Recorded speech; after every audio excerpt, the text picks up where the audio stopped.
ഖീല വഖാല, അവിടുന്ന് ഇവിടുന്നൊക്കെ പറയുന്നത് കേട്ടിട്ട് പരസ്പരം മുഅ്മിനീങ്ങളുടെ മനസ്സിനെ അകലമുണ്ടാക്കുന്ന, പരസ്പരം മനസ്സുകൾ വിദൂരത്തായി പോകുന്ന രീതിയിൽ മറ്റുള്ളവരെ സംബന്ധിച്ച് സംസാരിക്കുക എന്നുള്ളത്.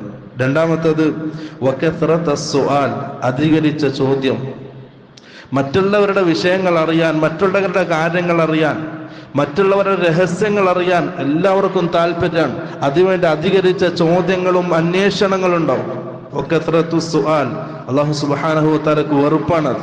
കാരണം കസ്റത്തുസ് സുആൽ, അധികരിച്ച ചോദ്യം, അധികമായിട്ട് മറ്റൊരാളുടെ രഹസ്യത്തിലേക്ക്, സ്വകാര്യ ജീവിതത്തിലേക്ക് കടന്നു കയറുക എന്നുള്ളത് മുഅ്മിനീങ്ങളെ പരസ്പരം അകലമുണ്ടാക്കാനുള്ള കാരണമാണ്. അല്ലാഹു സുബ്ഹാനഹു വ തആല ഇഷ്ടമല്ലാതെ. മൂന്നാമത്തത് ഇളാഅത്തുൽ മാൽ, സമ്പത്ത് പാഴാക്കുക. സ്വന്തത്തിനോ മുഅ്മിനീങ്ങൾക്കോ ഉപകാരമല്ലാത്ത രീതിയിൽ സമ്പത്ത് പാഴാക്കുന്നതും അല്ലാഹു സുബ്ഹാനഹു വ തആല